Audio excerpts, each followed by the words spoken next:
refrigerant recovery on this 2021 Ranger. Nothing really special about this Ranger. The refrigerant was pure. It's always tested first before recovery and taking it out and mixing it with all the other refrigerant that needs to be recycled.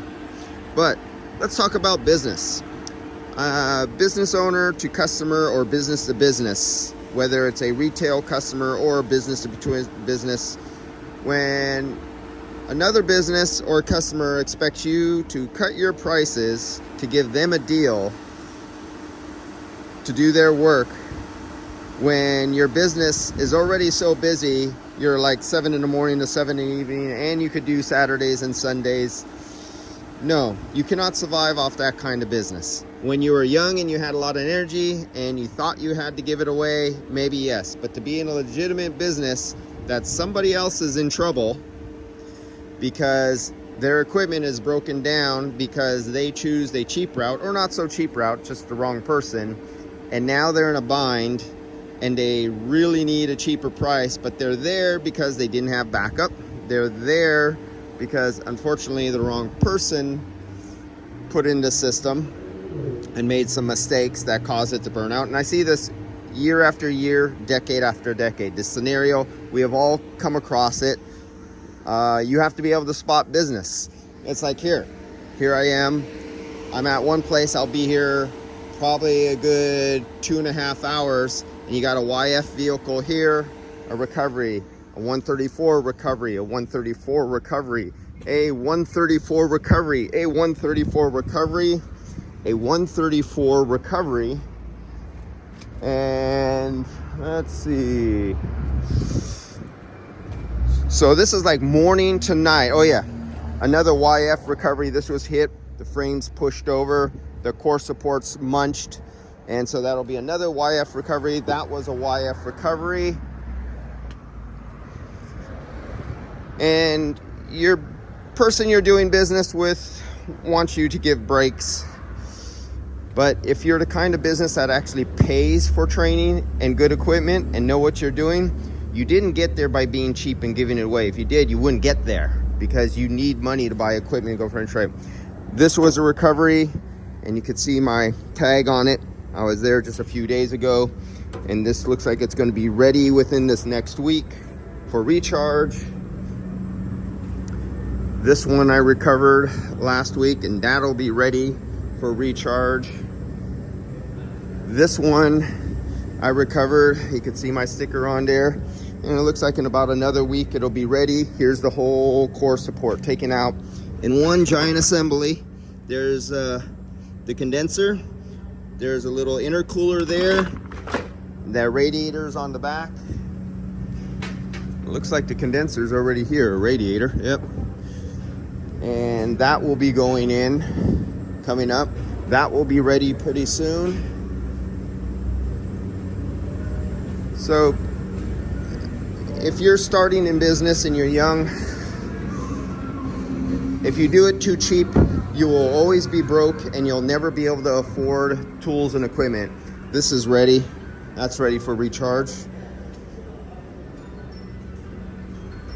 You have to be able to account to spend thousands of dollars a year in being able to fly yourself out and some of your team members, your employees, because this is a technical field. So you have to be able to fly out across country to, say, where you've seen my videos from last week. I was in Tennessee, spent almost a week there. Before that, I was in Florida, spent a week there.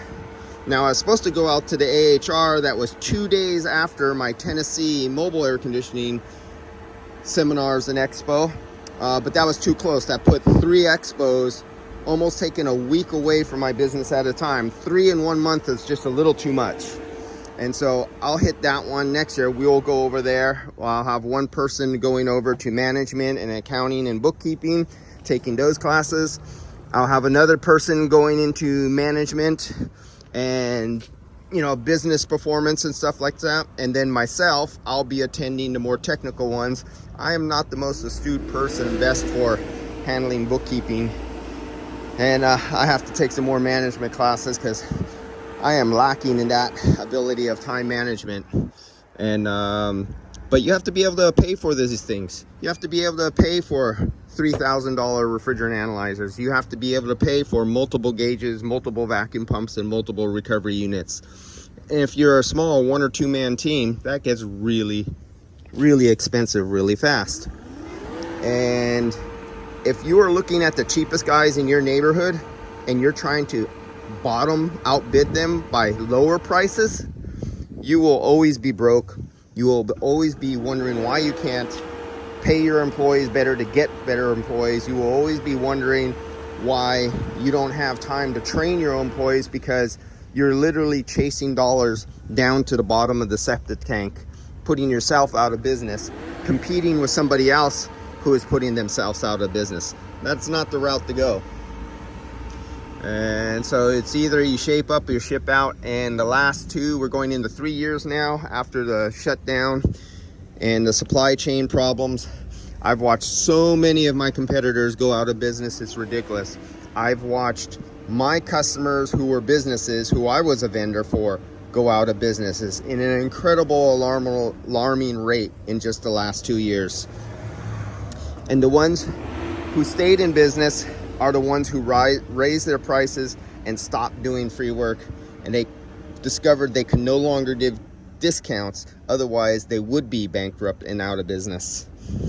Business models have to change. Business models did change, and business models are in the development of changing. A little too late. If you're changing already, I'm surprised you're not out of business, because many of my, unfortunately, really good clientele that I've done business with for the last 20 years who own businesses are no longer around. And it's really sad to see guys you've known for decades go out of business. But the old school ways of being in business are no more. All right, guys, I'll see you, and I'll get out of here. But yeah, things are expensive, and times are changing. We are now that third world country America used to point at and make fun of, how things are very expensive and don't get done right, and people are uneducated mechanically and technically because of the school system. We are now that nation of idiots. I've heard somebody from another country on the internet who has a TV station say what they call America? The nation of retards. Retardistan. That's what they refer to of America. It's now become the nation of Retardistan. All right, see you guys.